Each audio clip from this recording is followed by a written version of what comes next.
Friends, greetings, and welcome back to Practical and Healing Applications of Course in Miracles with me, Rebecca Quinn. Thank you for joining this broadcast, this class. Thank you for being here.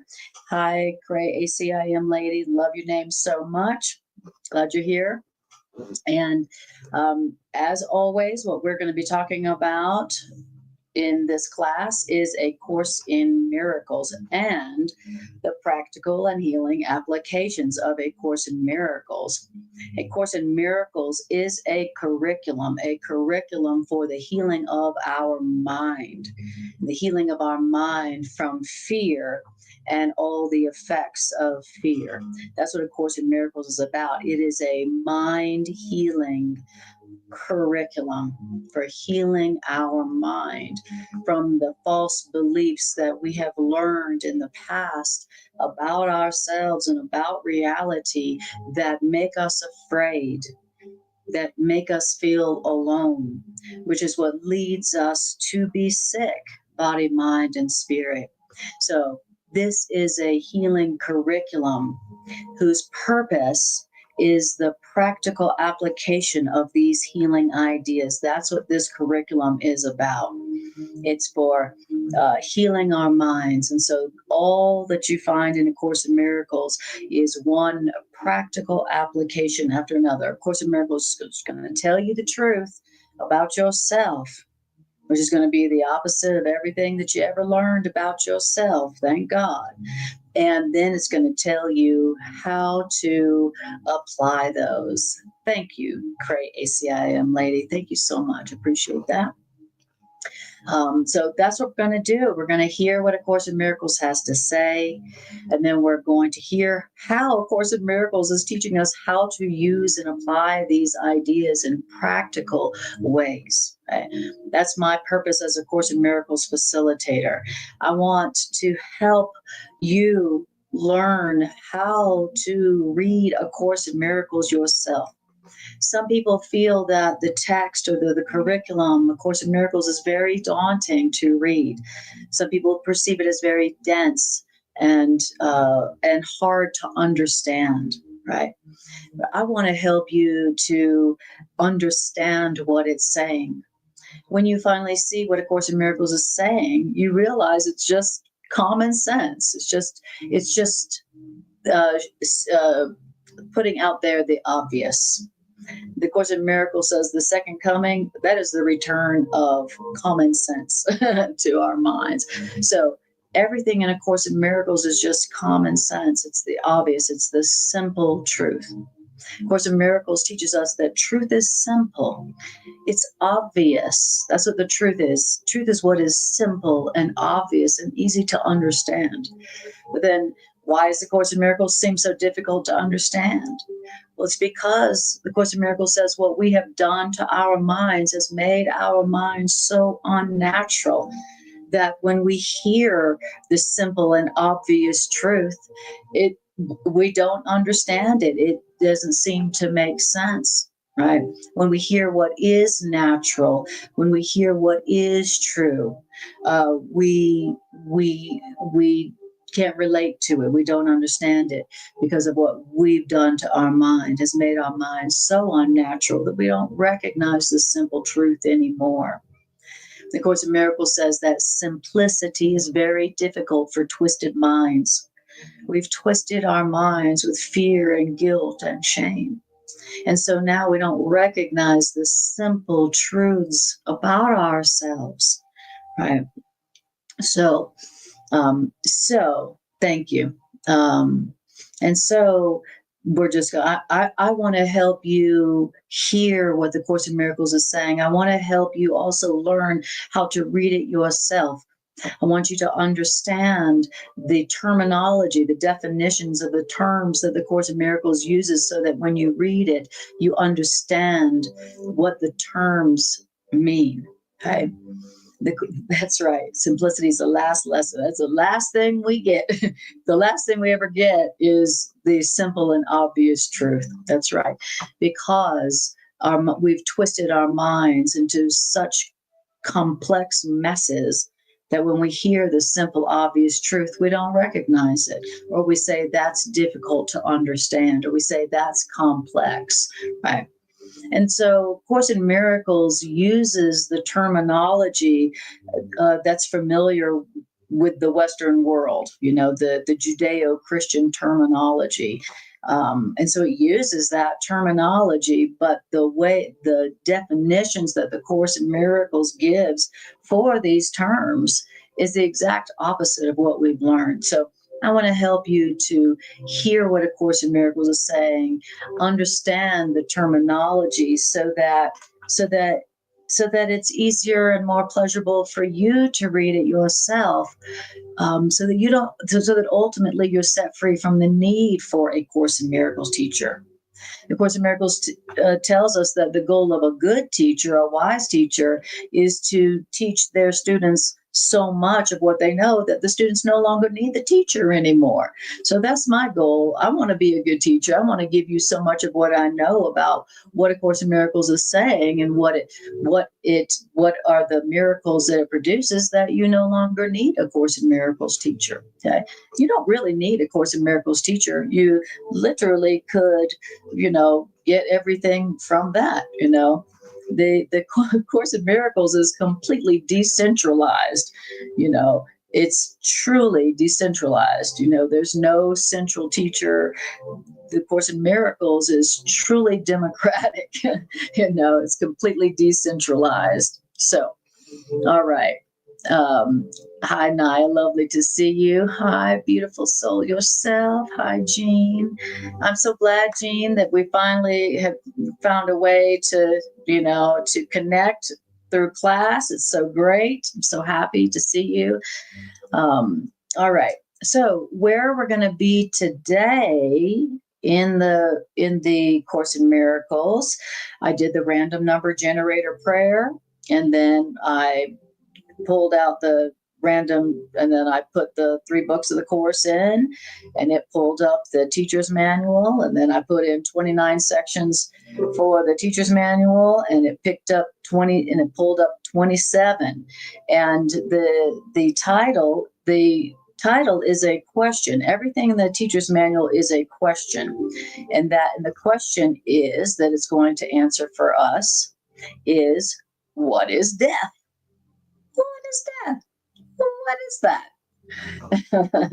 And this question and this answer that we receive here is one of the most important sections, one of the most important questions and answers that could be asked.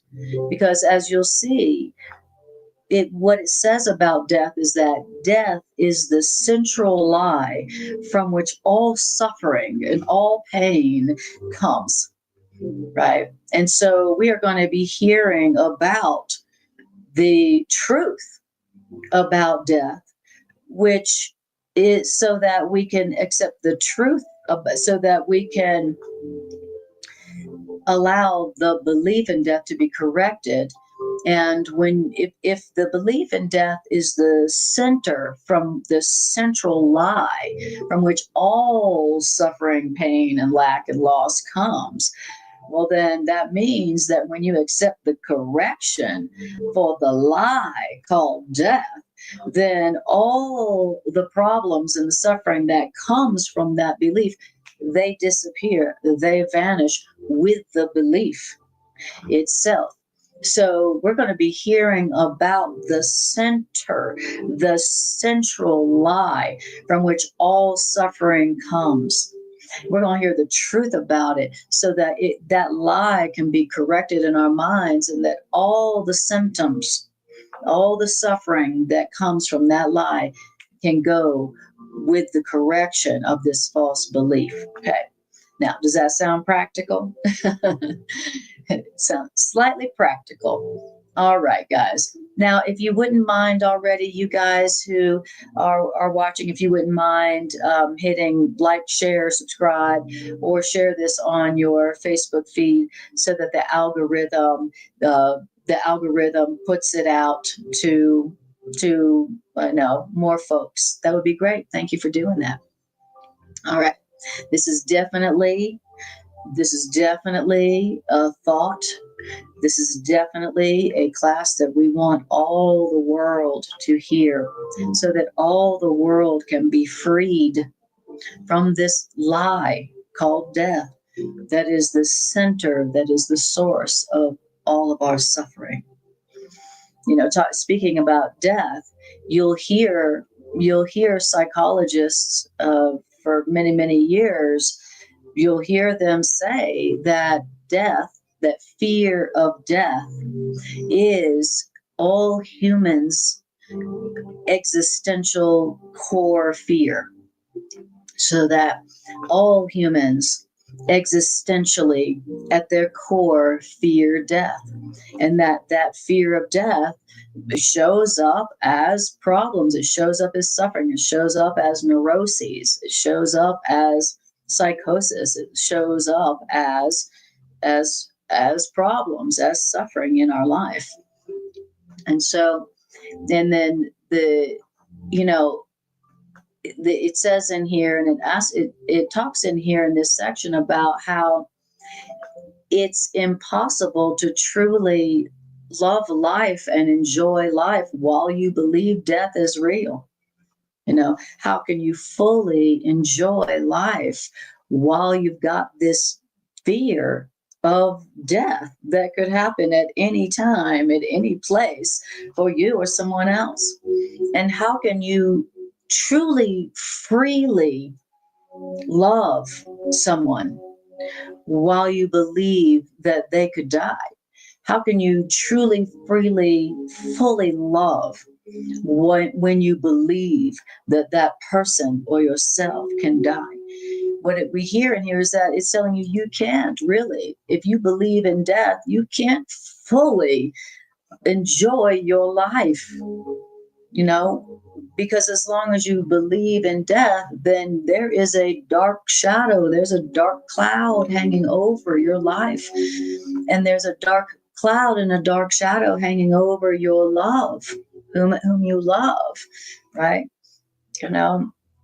I remember I tell this story often, especially in this topic, that when my daughter was born 21 years ago, um, I wondered if I would ever be peaceful and happy, carefree, happy again, ever, because now I was terrified of death. Like I didn't experience consciously that fear to that extent before the birth of my daughter. And I wondered, will I ever be able to truly love life again, and will I ever truly be able to fully love her without the fear of death as a dark shadow, a dark cloud over my love for her, and also over my life? And I realized early on that if I was going to fully love my child, fearlessly love my child, if I was going to fully and fearlessly love my life, I was going to have to accept what A Course in Miracles had been telling me for all those years, which is that there is no death. There is no death. We do not die.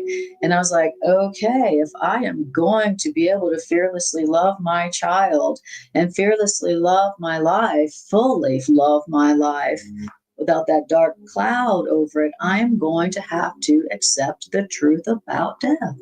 And it really motivated me profoundly to accept this truth. And this truth about death that A Course in Miracles taught me is what has allowed me to love fearlessly and fully the people that I love and my life. There's life in general. And so, it's had the ultimate value for me in my life. Right. Yes, and Greg says death is the belly of the beast deception concept, indeed. Yes, and Cray ACM lady says shadow circling the good. Exactly. It's exactly what the Course describes as death, the shadows circling around the good. It also describes our body like that, that eventually, when we see the body correctly, when we understand the truth about death, then we'll see the body, our body, is nothing more than just a shadow circling around the good instead of a heavy anchor, right? Or a death trap. All right. Beautiful. Okay, guys. So here we go. Death is the central lie from which all illusions stem. Death is a central lie from which all suffering stems. Where does all my suffering come from? A lie. Is suffering natural in the world? No. Did suffering come from God? No. Is suffering natural? No. Is suffering necessary? No. Why? Because suffering, all my suffering, is coming from a lie, something that I'm believing that is not true. Right? The Course in Miracles asks us this question: what would your life and your loves look like without the fear of death upon it? You know, how would you feel about life without the fear of death? How would you feel about the people that you love without the fear that they may die? Right?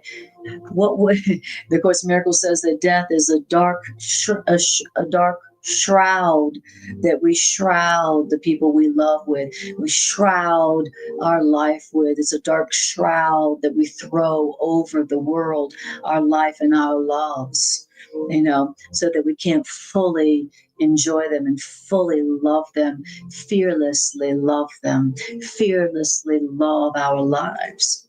Right? Because the fear of death is like a dark cloud upon them. And so now it's going to ask you a question. Okay. Course in Miracles is famous for asking lots of questions. Here's a question. Isn't it madness to think of life as being born, aging, losing vitality, and dying in the end? Isn't that madness to think that that's what life is? That life is something that is born, ages, and then loses vitality and dies? Isn't it madness to think of life as something that dies? I guess that's madness, huh? I haven't really thought of it like that. Of course, like, oh, that's madness. Yeah, that's madness. To think of life as being born, aging, losing vitality, and dying in the end. That's madness to think of life like that. Life as dying. Okay, if it dies, then that's the opposite of life. Okay. Now, the Course says we have asked this question before, but now we need to consider this question still more carefully. It is the one fixed, unchangeable belief of the world that all things in the world are born only to die. That's right.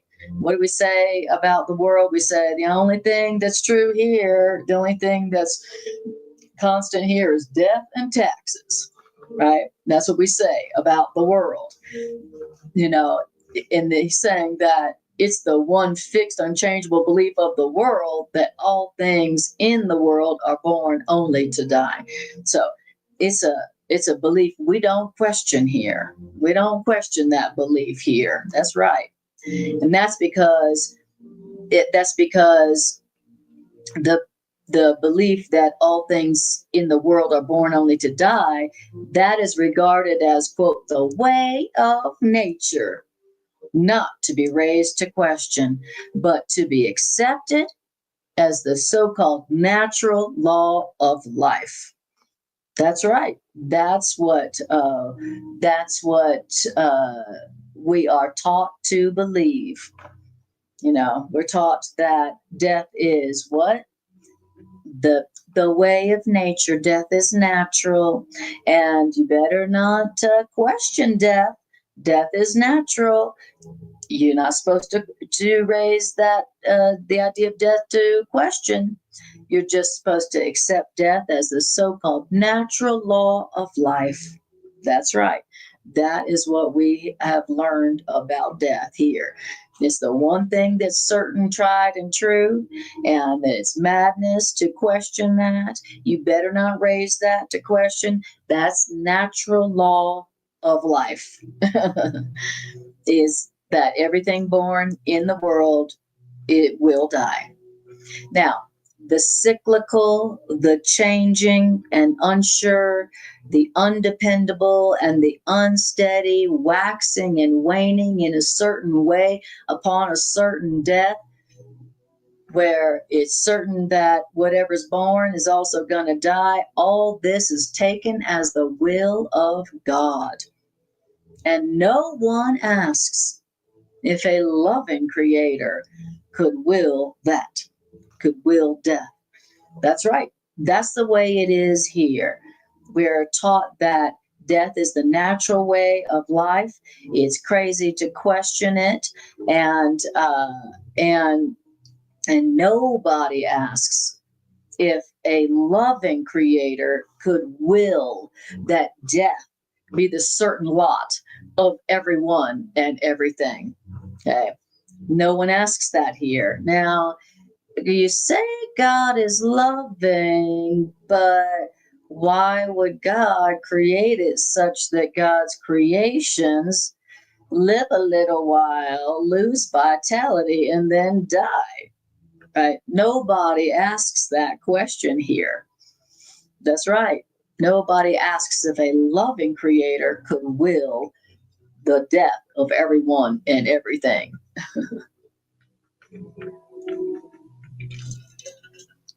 Hi, Demi. Lovely to see you. Wow. That's really deep, huh? Okay. Now, in this perception of the universe as God created it, where everything that's born dies, then it would not be possible to think of God as loving. So if you see the world, if you believe that it was God who created a universe where everything that's born dies in the end after losing vitality, then you would not, it would not be possible for you to think of God as loving. If you think God is the author of death, then it's impossible for you to think of God as loving.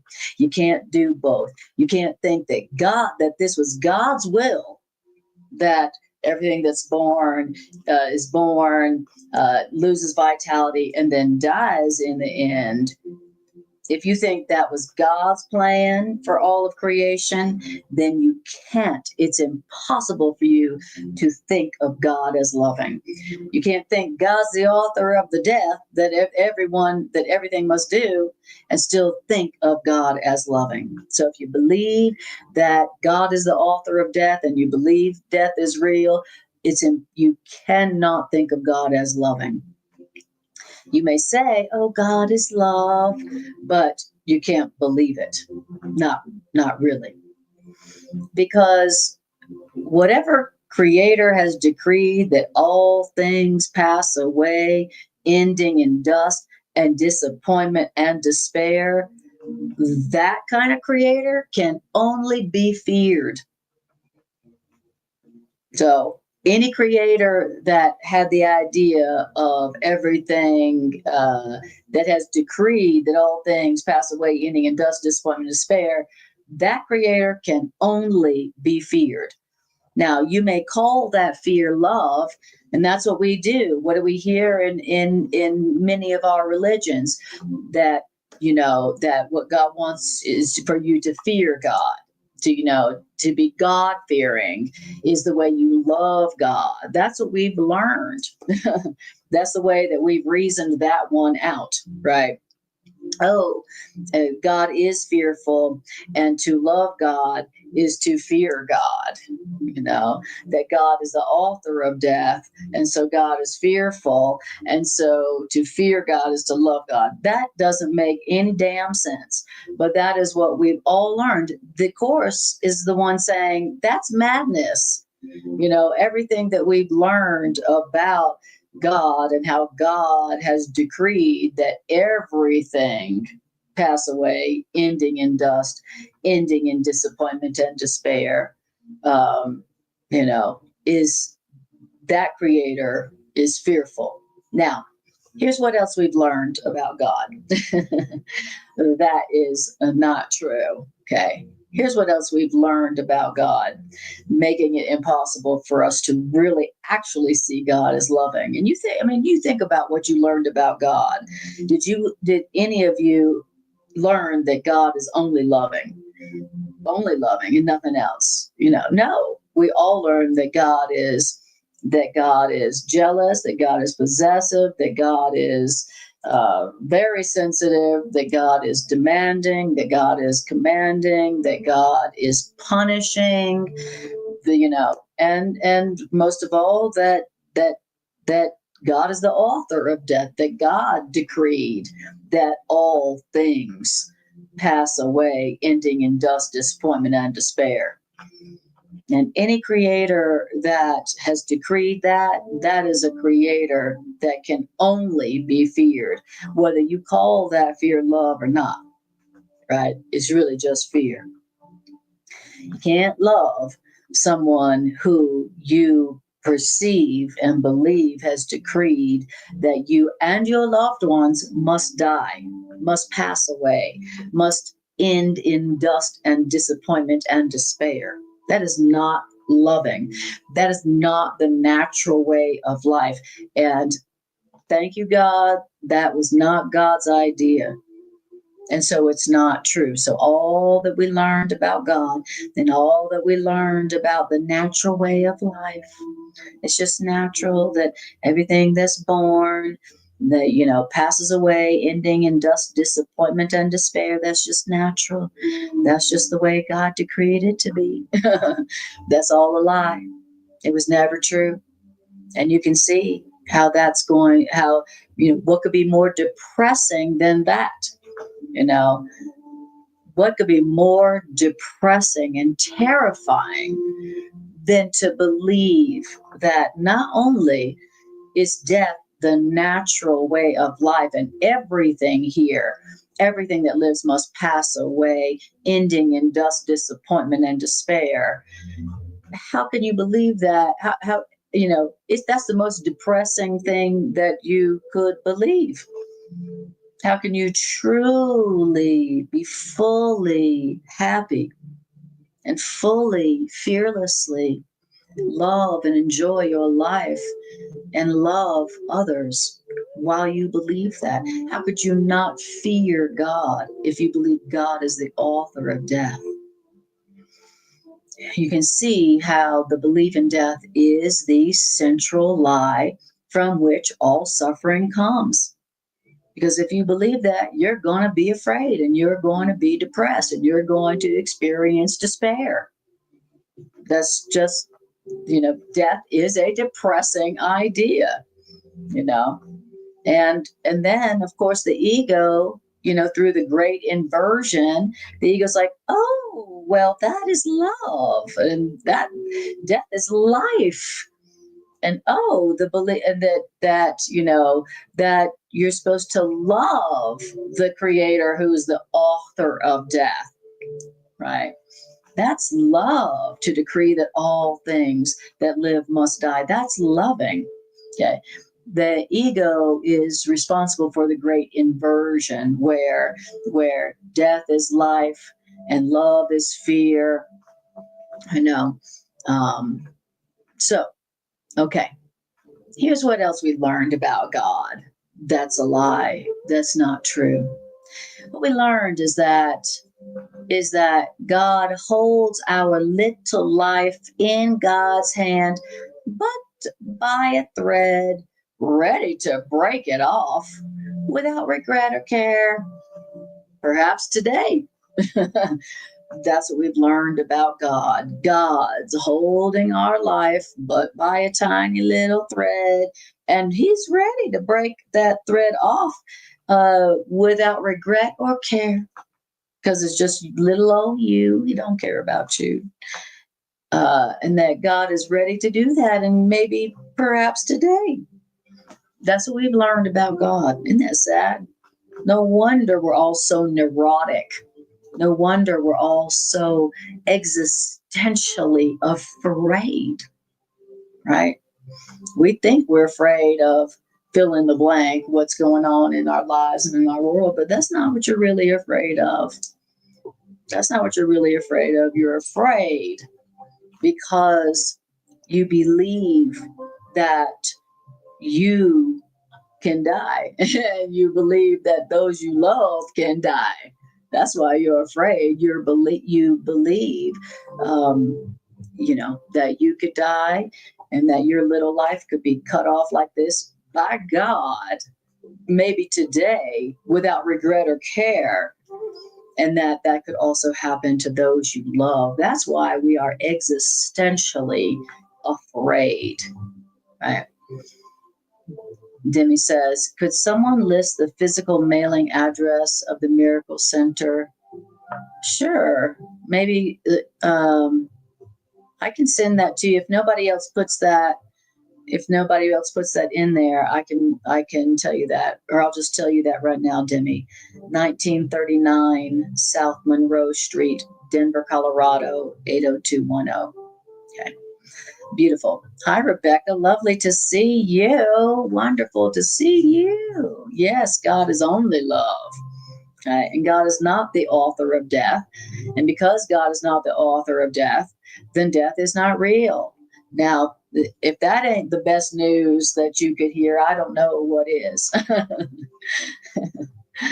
So, all right. Now, so what was it that we also learned about God? Well, God holds your little life in His hand, but by a thread, and God's ready to break that thread off without regret or care, perhaps today. Or if God waits, yet is the ending certain. That's what we've learned about God. And then it says, now who loves such a God knows not of love. So if that's the God that you love and that's the God you believe in, then you don't know what love is.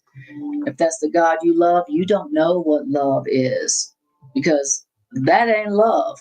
A creator who holds your life but by a thread, ready to break off that thread without regret or care, perhaps today or maybe tomorrow or later if he chooses to wait.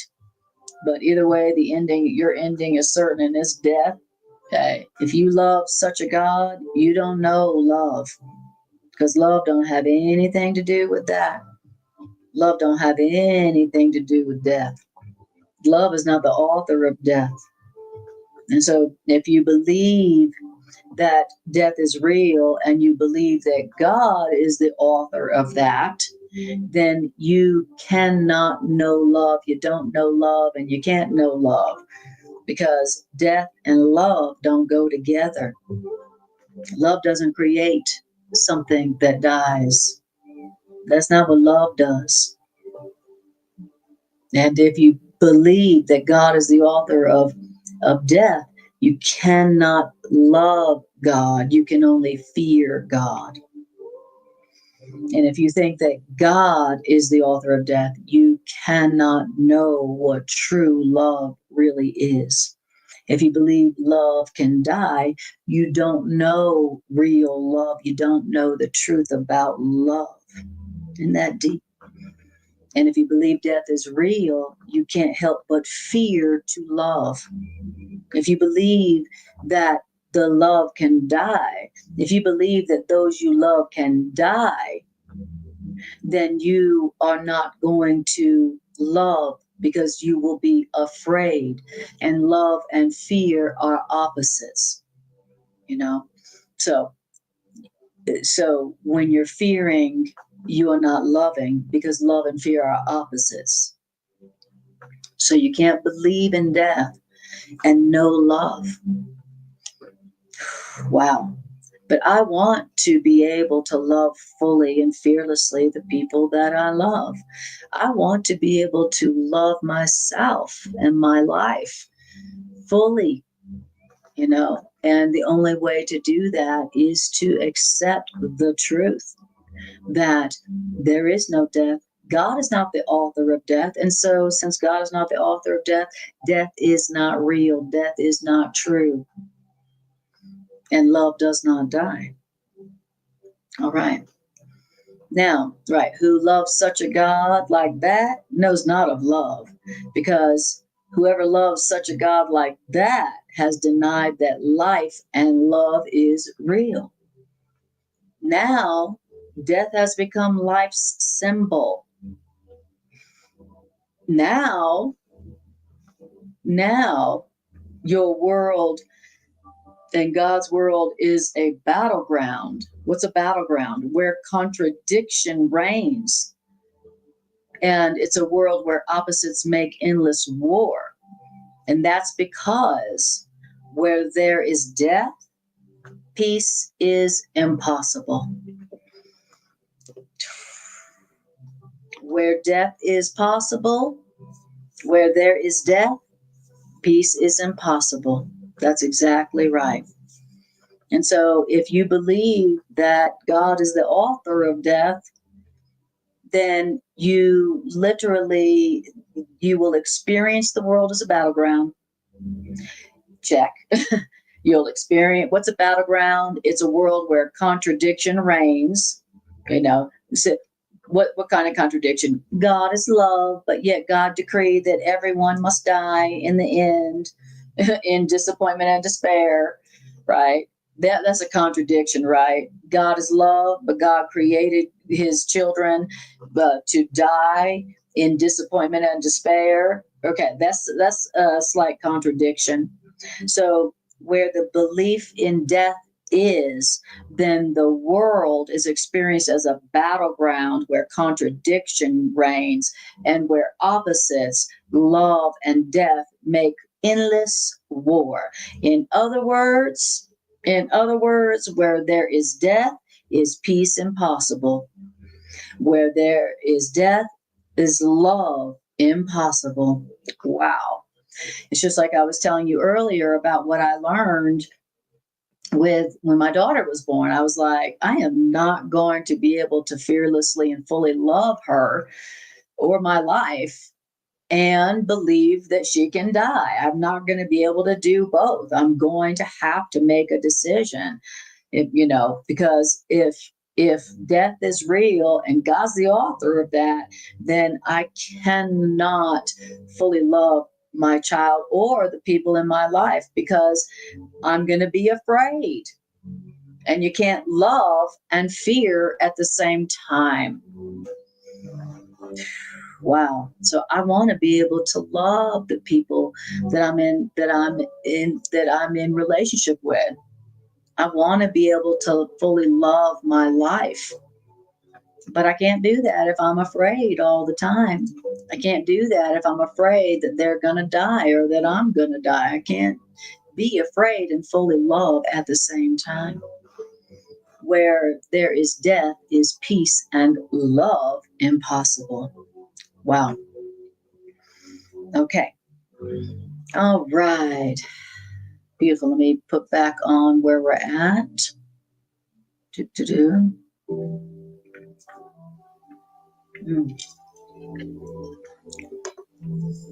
It's a really deep section because the Course in Miracles, well, it's obvious. The Course in Miracles points out the obvious, that this is the world of death. This world is a battleground where opposites and contradictions reign, like death and love, or death and peace. Right? This world is the result of the belief in death. Right? And this world has become a battleground.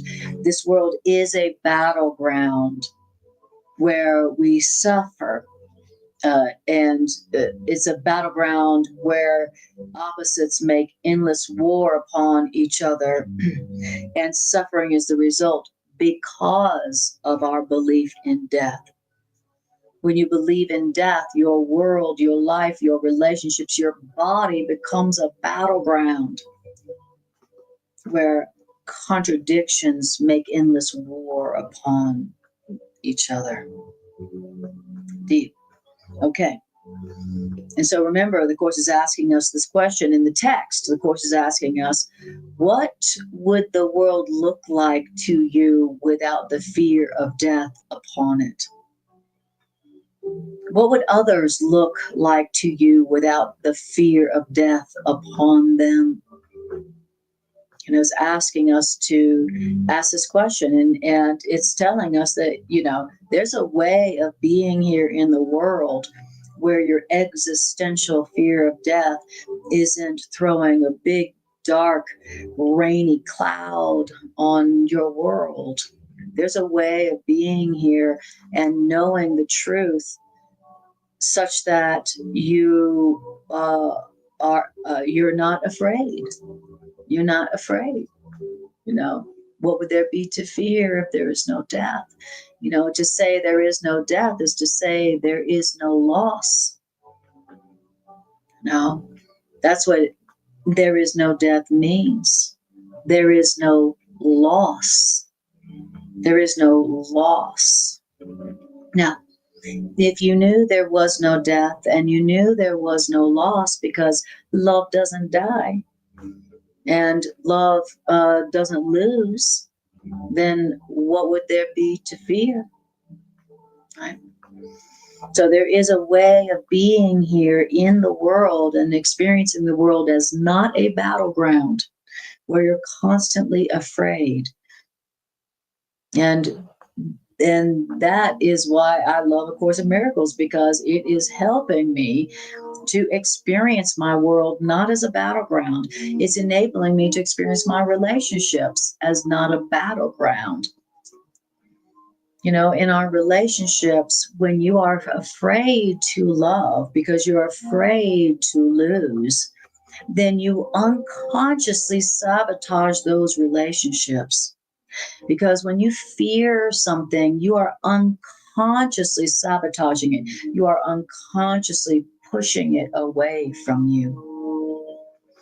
You may think that the problems in your relationship are coming because of what they're doing or something else.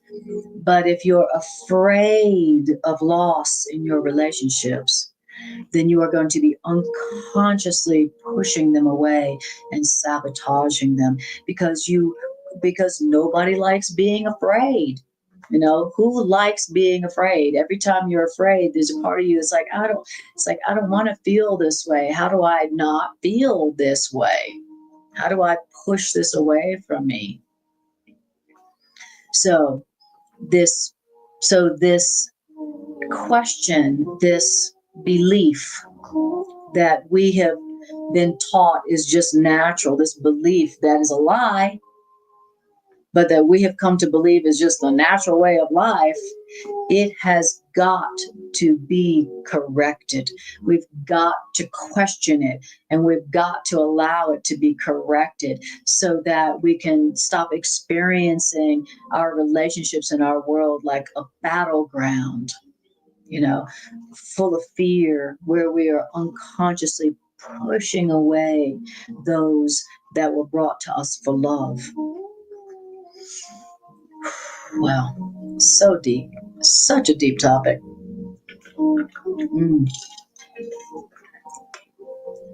And what's more practical than this? Okay, now we're in paragraph 3.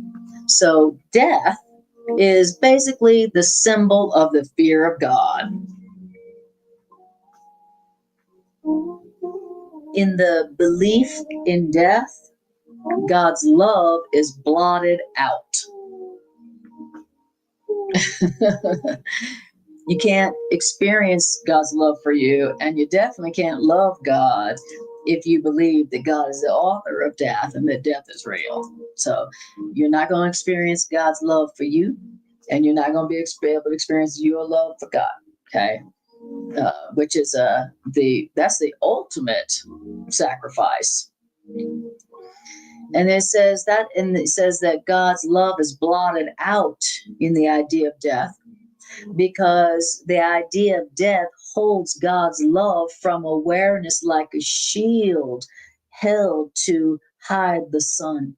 That's what death is. It's like a shield that you're holding up to hide from you the love of God and your love of God. That's what the belief in death is. And the grimness of this symbol, I love it, it says death is a symbol of the fear of God. Death is a symbol of the fear of God. And the grimness of this symbol called death is enough to show that this symbol of death cannot coexist with God. Anything that freaking grim, I'm sorry, but that's enough to show you that that's not of God, because death is grim.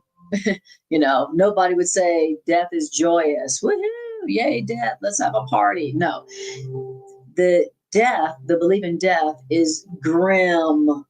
It's depressing. It's ultimately depressing and terrifying, and so the grimness, the depressingness, the terrifying nature of the belief in death is plenty enough to demonstrate that it didn't come from God, because nothing that comes from God is depressing or terrifying or grim. So that alone should let you know that God is not the author of death. Good, right. Anything that comes from God is not going to be grim, terrifying, depressing, and put you in despair. And the belief in death, or the symbol of death, holds an image of you in which you are laid to rest in devastation's arms, where worms await to greet you. And then the worms last only a little while by your destruction. Okay. How about that for a symbol? That's what the symbol of death represents.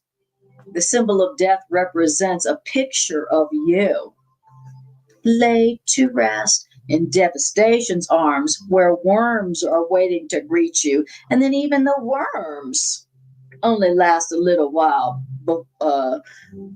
only last a little while off of your death. Ooh, that's quite a grim picture. That's what death is. It's the symbol. It's a picture of you and those you love. You being laid to rest in devastation's arms, where worms wait to greet you, and the worms feed on you, and then the worms only live off of you for a little while. Okay. Talk about a grim and depressing symbol of yourself. That's what death is. It's a symbol of yourself, where you are laid in the ground in devastation's arms, where worms are waiting to feed off of you. That's a very grim, depressing symbol of yourself. As long as you believe that death is real and God's the author, that's the way you're going to see yourself. Someday I'm going to be laid to rest in devastation's arms, where worms are going to be feeding off of me. A very grim symbol of yourself. Now, I don't want to see myself like that. I don't want to see myself like that's a terrifying, depressing way to think about myself. Okay. And if I see myself as a body, something that doesn't last, then that's the way I'm going to see myself. Now, yet the worms as well are doomed to be destroyed as certainly. That's because all things here live because of death. That's the nature of that. That's the way it goes here. If you believe in death, then you're going to experience what we experience here, where all things live off the depth of something else. Wow. Okay. And that's because devouring is nature's so-called law of life. And And if this is true, then God is insane and fear alone is real. If this symbol of death is true, if the idea of death is true, if it's true that everything lives off of the death of something else, if it's true that devouring is nature's quote law of life, and this was God's idea, then you can bet, you can be sure that God is insane and fear alone is real. If death is real, and if God is the author of death, if it's real and true that the way you end and the way everybody and everything ends is in death, in devastation's arms, where worms wait to greet you, and then even the worms die off. If that is true, if devouring is the way of life, if devouring is the law of life, then God is insane and fear alone is real. If death is real. Okay. Just saying.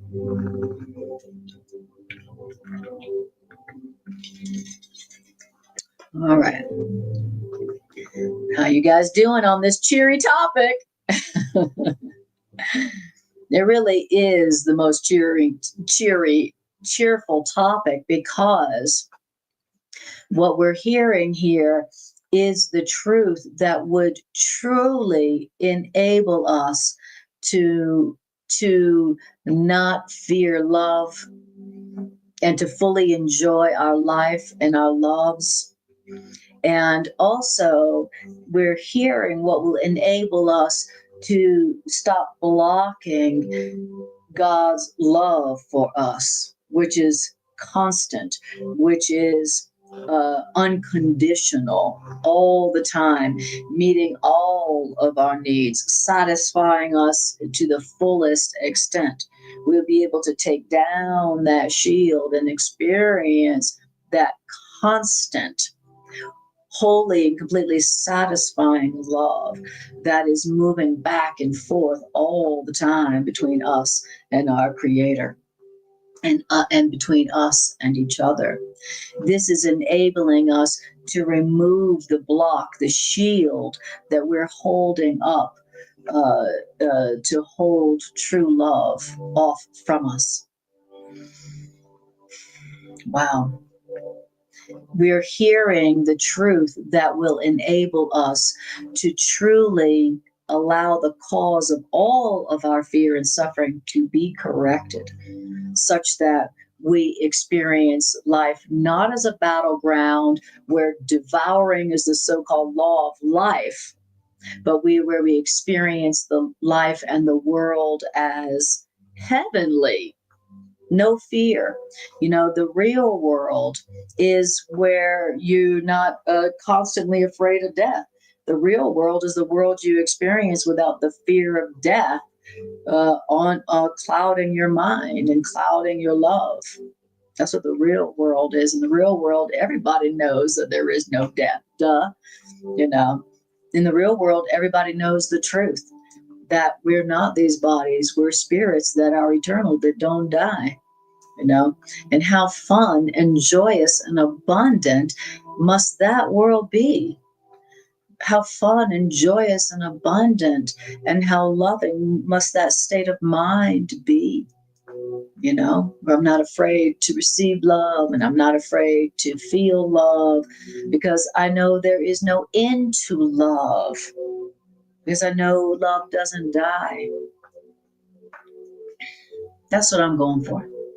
And that's why my life is getting better and better all the time, because I'm learning that, I am practicing that. I haven't accepted it yet completely, because I'm still afraid sometimes, So, paragraph 4. All right. Yikes.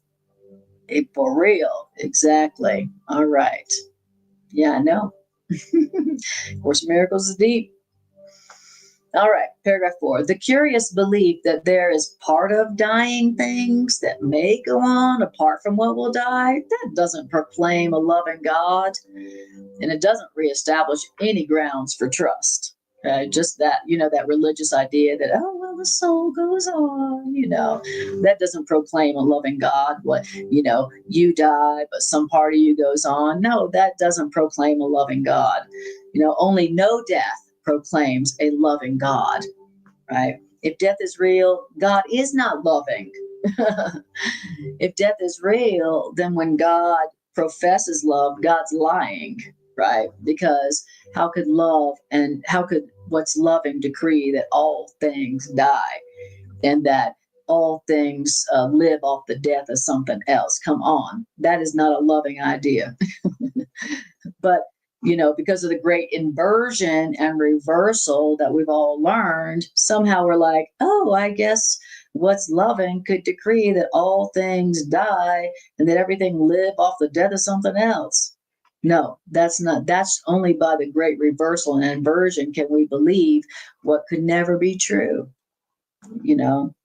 We've been taught that God is insane and that fear alone is real. Okay. Because we were taught that God is the author of death. All right. Now, it says, if death is real for anything, there is no life. What, why? Because death denies life. But if there is reality in life, then death is denied.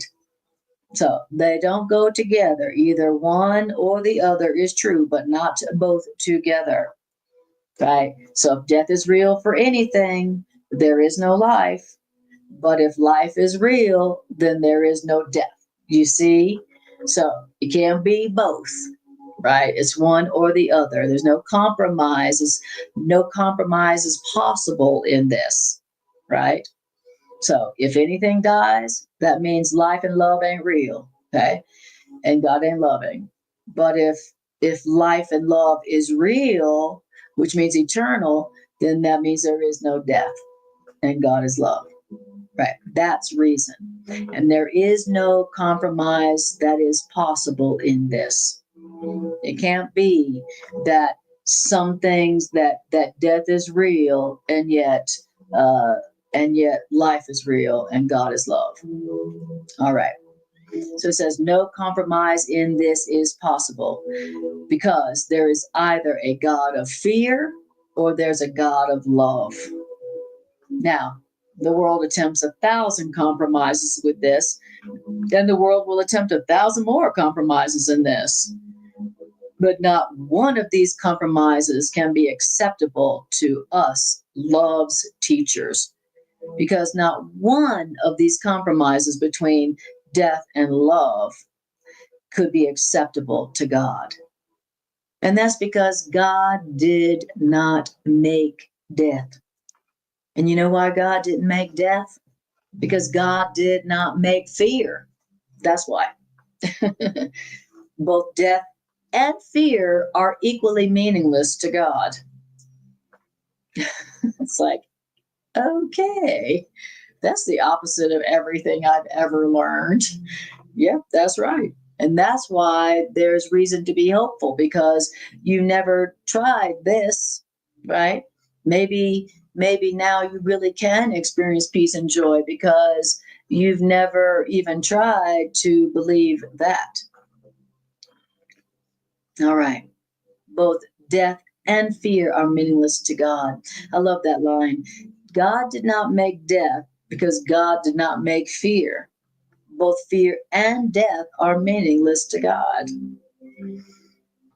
In paragraph 5, the so-called reality of death is firmly rooted in the belief that you are a body. That's right. Because if I am my body, it does seem like death is real. Right? So I believe that death is real because I believe I am a body. And my body, because it wasn't created by God, does not last forever. It dies because it wasn't created by God. right? And if I believe I am a body, then of course I'm going to believe that death is real. If I believe that they are a body, I'm going to believe that death is real. And I'm going to be afraid. I'm going to be afraid of love. I'm going to be afraid to love. And so, of course, I'm going to unconsciously sabotage and push away, like have a shield against love, love of God and love of others and love of self. The belief in death is a shield against love. It's a fear of love, a shield against love. And if I believe I'm my body, then if I believe they are their bodies, then I am going to believe that death is real, and I'm going to be afraid of love. I'll be afraid to love. I'll be afraid to receive love. Now, how do you know that you're afraid to love and afraid to receive love? How do you know? Because because you sabotage love, you attack love. Those who have been brought to you to love, you attack. You give them guilt. You unconsciously sabotage those relationships. You push them away by attacking them. Why? Not because of the stupid things you think they did, but because you are afraid of love, because you are afraid of loss, because you believe in loss, because you believe you're a body, so you believe death is real. All right. Okay. Now, it says that the so-called reality of death is firmly rooted in the belief that you are a body. And if God created bodies, then death would indeed be real. But God would not be loving. If God created bodies, death would indeed be real, but God would not be loving. And there is no point at which the contrast between the perception of the real world and that of the world of illusions becomes more sharply evident. Death is indeed the death of God if God is love. If God is love, then death is indeed the death of God. If God is love. If God is love, then death is indeed the death of God. Isn't that a great little syllogism there? Okay. Wow. Death is indeed the death of God if God is love. Now, if death is real and if death is real and God is the author of death, then now must God's own creations stand in fear of God. That's right. If God is the author of death, then we, God's creations, definitely should be afraid of God. Yeah, I don't want to know about God. If death comes from God, I don't want to know about God. I don't want to meet my maker, and when is it that when you talk about meet your maker, what's the first thing that comes to your mind? Death. Meeting our maker is associated with death. Isn't that crazy? So if you believe that death is real and God is the author of death, you're going to be terrified of God. You're not going to want to meet God. You're not going to want to know God. To know God is to die. What do we learn? Like when you meet your maker, when you die, right? So if death is real and God is the author of death, then now must you, God's own creation, stand in fear of God.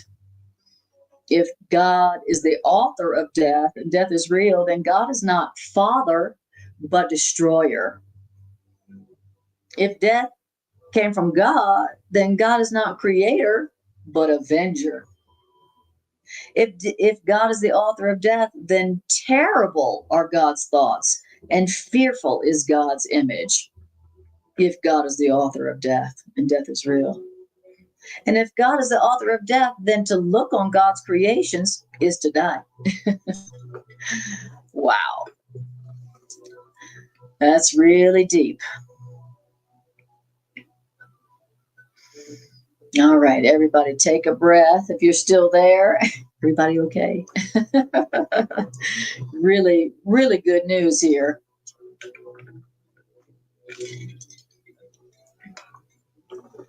Right. Now we're on paragraph 6. We got 2 more paragraphs. Everybody okay? Everybody take a breath. The Course in Miracles is really deep, but it is ultimately liberating. This is the ultimate liberation from fear.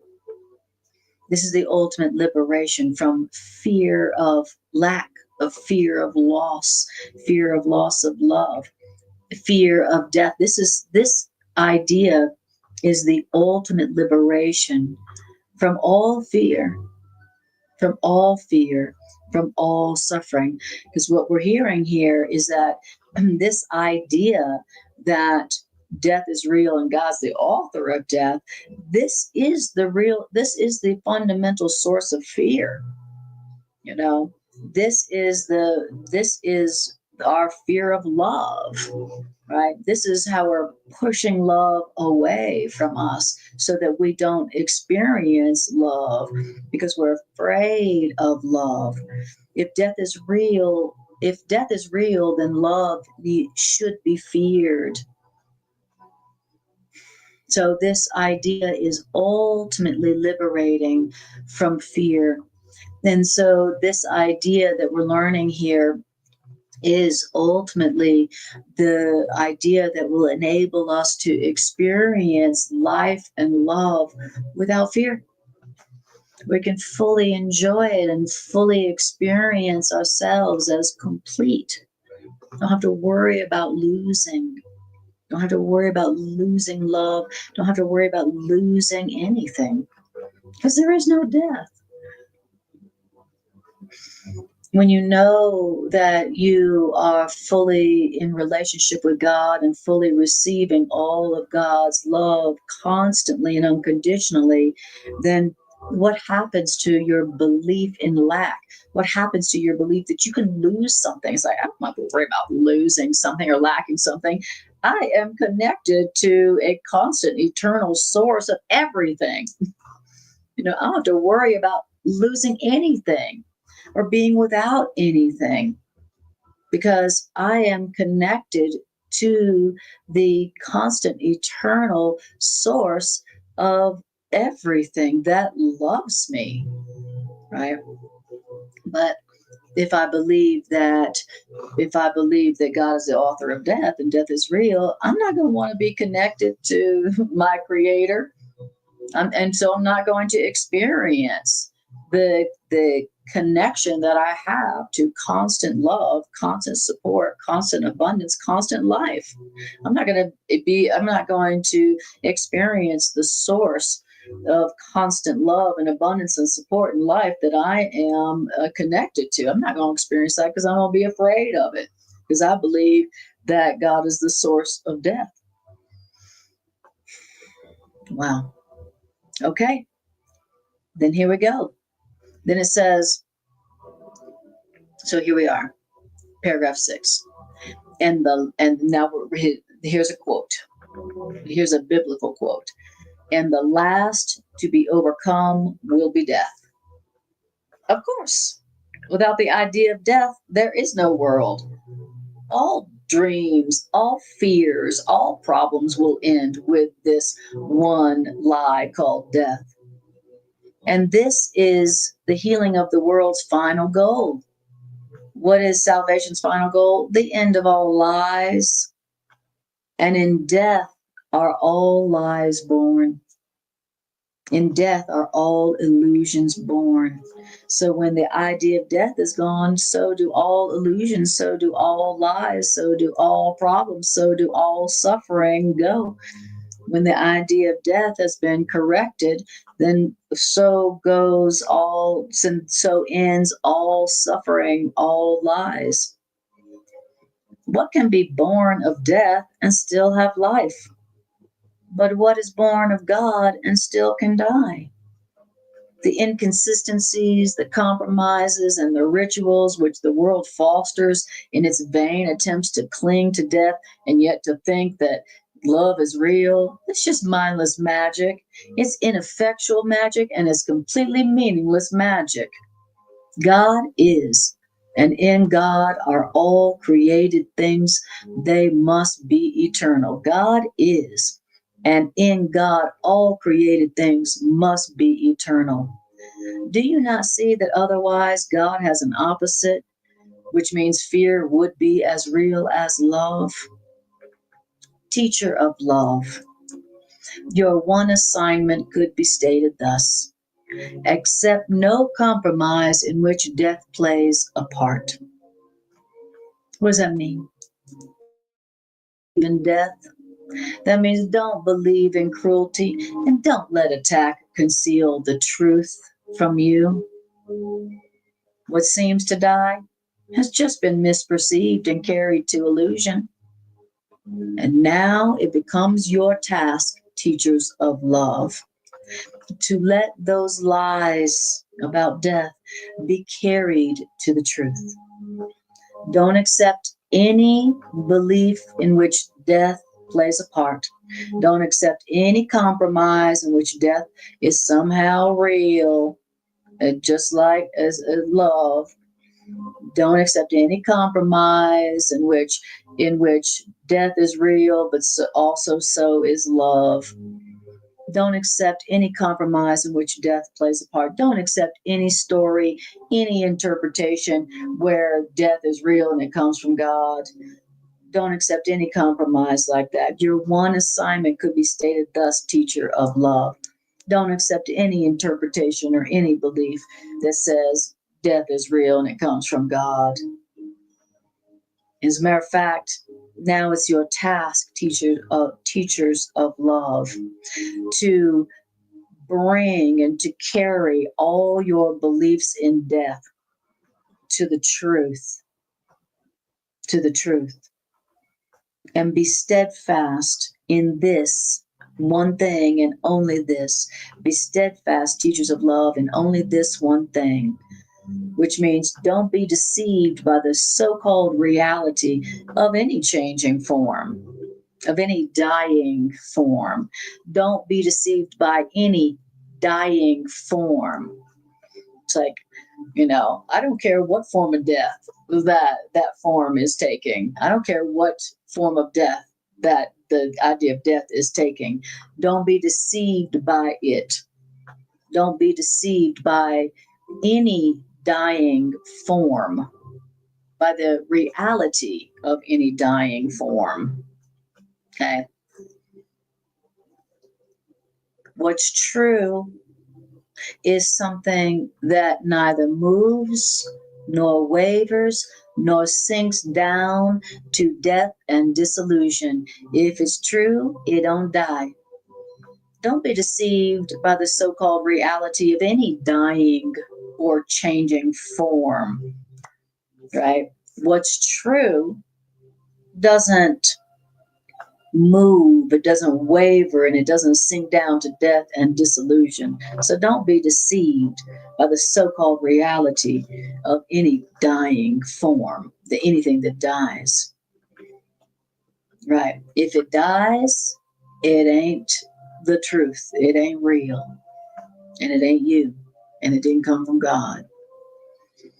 What's true about you never dies. It doesn't change, it doesn't move, it doesn't waver, and it doesn't sink down to death and dissolution. So don't be deceived by the so-called reality of anything that dies. That's not who you are. That's not reality. That's not who they are. That's not the truth of them. That's not the truth about you. And what is the end of death? The end of death is nothing but this. The end of death is the realization that you are guiltless now and forever. Nothing but this. But do not let yourself forget that it is not less than this. Wow. That's interesting. What is the end of death? It's the recognition of the truth about yourself. That's what the end of death is. It's your recognition of the truth about yourself, which is the same as the recognition of the truth about God. God is only love, and love is eternal. God is eternal. God's love is eternal, and anything that comes from God is eternal. God's not the author of death, and so are you. And the reason that there is no death is because you are guiltless now and forever. you know uh, death implies lack. Death implies guilt. So the end of death is the truth and the acceptance, the realization that you and everyone else are guiltless now and forever. That interesting, realizing that we are guiltless now and forever, whatever mistakes that we've made or are making. That's the end of death, because death is something that you only believe if you're guilty. We've all learned the connection between guilt and death. Those who are guilty deserve to die. That's what we've learned. And so the end of death is the realization that we are guiltless now and forever, no matter what mistakes we have made or are making or will make. That's the end of death. All right. And don't be deceived by the so-called reality of the form of anything dying. Right? Don't be deceived. Oh, that really died. Oh, that really died. Don't accept any compromise in which death plays a part. Right? Like, oh, God is still love, but death is real over here. That's a compromise. And your task, teacher of love, is to accept no compromise in which death is real or death is true. That's your purpose. That is your task, teachers of love, is to accept the truth about yourself and God, that God is not the author of death. Death does not come from love, and there is no death. All right. Okay. All right. Well, how about we now do, I'll do a couple of announcements, and then we'll do a short integration meditation. All right. Well, thank you for being here. I appreciate you being here with this very deep topic. And I'm just going to tell you a couple of announcements, and then we will do our integration meditation. All right. So the first announcement is you may know that every month, Dr. Carla Adams and I do a Course in Miracles play shop in person at the Rocky Mountain Miracle Center. It's usually the first Saturday of the month, where we take a certain concept in A Course in Miracles and we take a day and we play with that concept. We take that concept and we go deep into the study of it, and we utilize it. We get creative with it, and we play with it. That's why we call it our Course in Miracles monthly play shop. So the next one is going to be December 6th. And the topic is a miracle community living in the real world. So we're going to be talking about what the Course in Miracles has to say about the real world. How do you attain it? How do you experience it? What is the real world? The Course in Miracles tells us that the real world is the world that you experience without the fear of death upon your mind, right? And the Course in Miracles tells us that that world exists simultaneously with this one, and that we can experience it, we can perceive it. But A Course in Miracles tells us how to do that. So, and we're going to be doing it within our community. So, we're going to see if we can learn how to experience the real world together. And that is what the real world is. It's a world that we experience where we're experiencing the unity that we are in, the holy relationships that we are in with our community. So that is December 6th. That's from 10 a.m. to 3:30 p.m. And if you would like to reserve a spot, and you do need to reserve a spot, you got a QR code right here, or you could go to my website, Divine Revolution ARQ, and you can make a reservation there. It is in person only for now. We are not live streaming it yet, but if you're in the Denver area and you want to join us for that, come on down. But do reserve a spot. We only have so many spots available.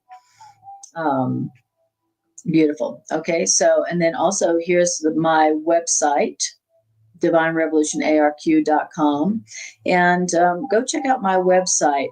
I've got all my writings up there now. And if you become a member, and it doesn't cost anything to become a member, you can access my Course in Miracles recordings. One of the series I've been doing is Songs of Freedom, where I'm just recording the course to beautiful music. So it's just a very relaxing, meditative reading of A Course in Miracles with music. And that playlist is available when you become a member of my website. Like I said, it doesn't cost anything, but you'll be able to. I've also started another series that is available for members only, and that is my Ask Anna Anything series, where you, the member of my website, can ask me anything. Ask anything of me as a 40-year Course in Miracles teacher and a 25-year holistic psychotherapist. Ask me anything, and then I'll answer it either in a video response or writing. Of course, leaving out any identifying information, unless you want me to put that in. But that's available also by becoming a member of my website. Also, you can see my class schedule, my writings, and if you want to make a donation, that's the best place to do that. So go check that out, divinerevolutionarq.com. And thank you. Thank you for your support. Okay, beautiful. And the other thing is that Greg and I have moved our Transforming Relationships Through A Course in Miracles class that has been online for the last 5 years to in person at the Rocky Mountain Miracle Center every Sunday, 5:30 p.m. to 7.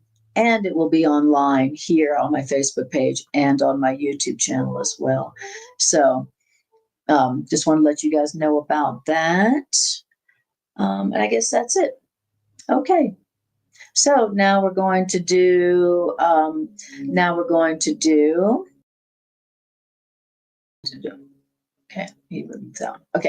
Now we're just going to do an integration meditation where we take the ideas and just meditate upon them for a little bit. All right. I so appreciate you guys being here and supporting this Miracles ministry in whatever way that you do. I really appreciate that.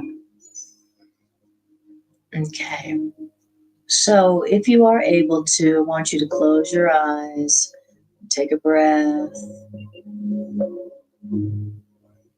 and breathe.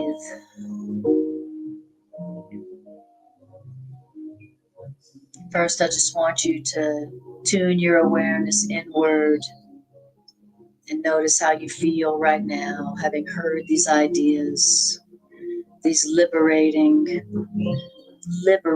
freeing ideas about the true nature of ourselves and the true nature of life.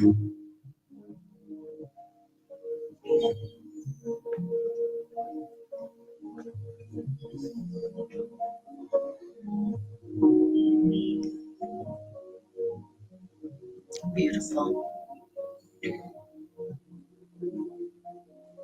And the first thing that I want you to do is I want you to bring to your awareness a situation or a relationship in which you are experiencing some form of conflict or suffering.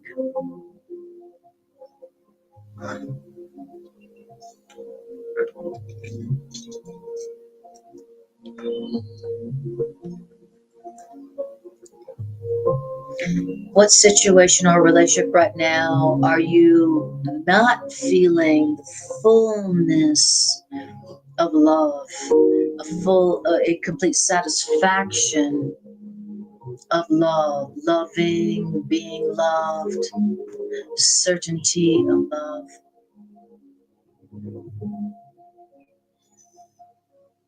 And I want you to now look at this situation or relationship, and I want you to see and look for the fear of loss, the fear of lack,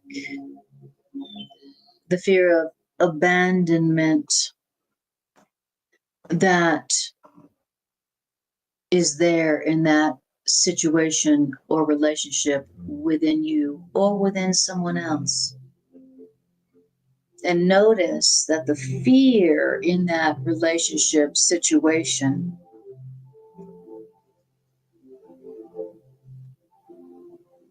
is coming from fear of loss, fear of abandonment, fear of rejection, some form of fear of death, the fear of the death of the love, which is the same thing as fear of the loss of the love.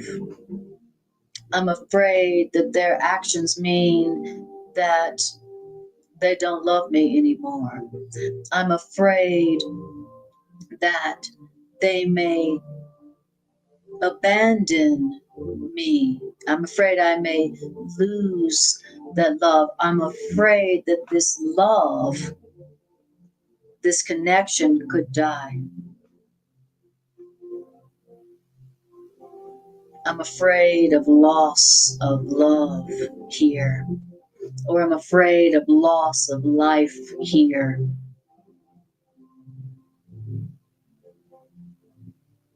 Now, I think I'm offended.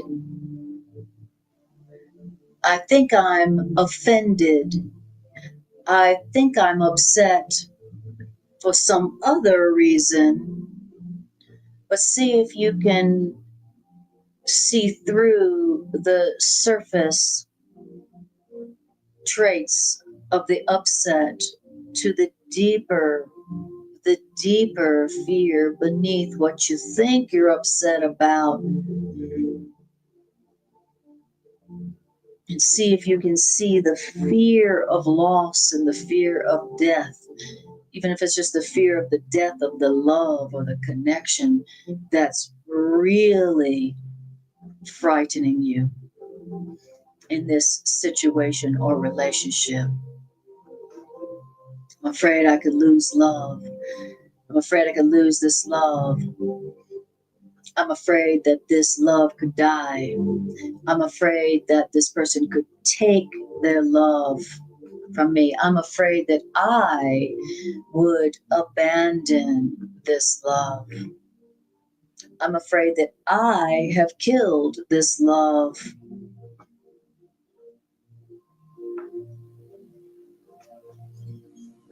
And I'm afraid that I have lost the love of God in this situation. I believe here that I could die or they could die, and so I'm afraid. And now I want you to just observe or take note of ways you may have unconsciously sabotaged this relationship in your fear of the loss or the death of this love. In what ways have you unconsciously sabotaged this situation or this relationship in your fear of loss or death?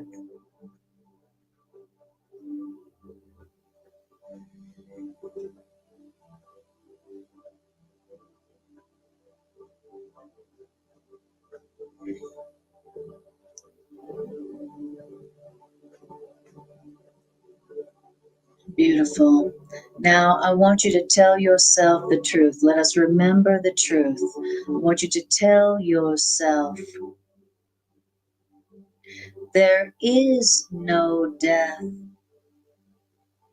And so I nor they can die. There is no death because God did not create death. And so there is no lack or loss of love or life. And so there is nothing to fear. You tell yourself the truth, even if you don't believe it yet. There is no death. There is no lack of love or life. And so there is nothing to fear here.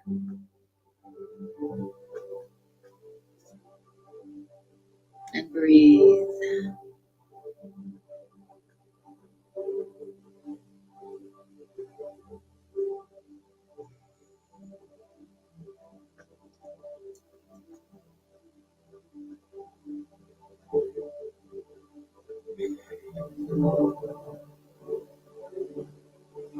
And in realizing that God is not the author of death, and so there is no death, and death is not real, I want you to now turn back to God, remembering that God is only love, and God gives you only love, and God is only giving God's love to you and God's support and sustenance to you constantly without any end.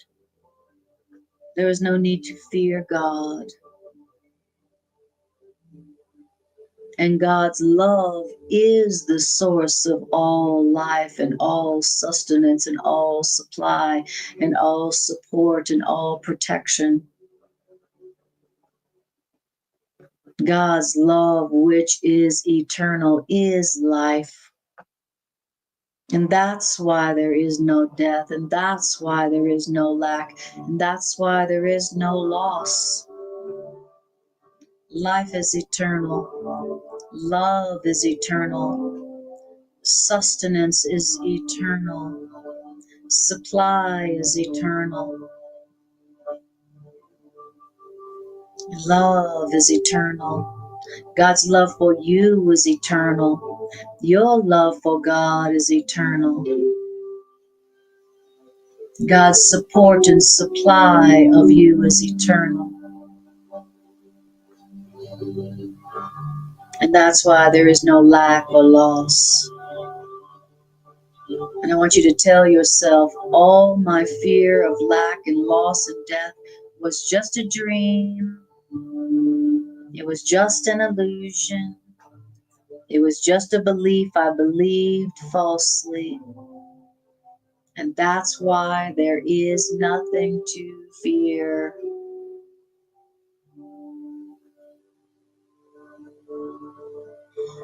And breathe. Feel the truth of this. Practice accepting it.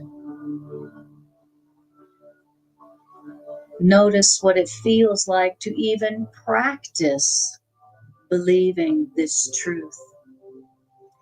See if you can sense the liberation, the complete and total liberation from fear and guilt that this truth brings. And thank God for this truth. Thank God for this reality that God has established, changeless for everyone forever. Thank you, God.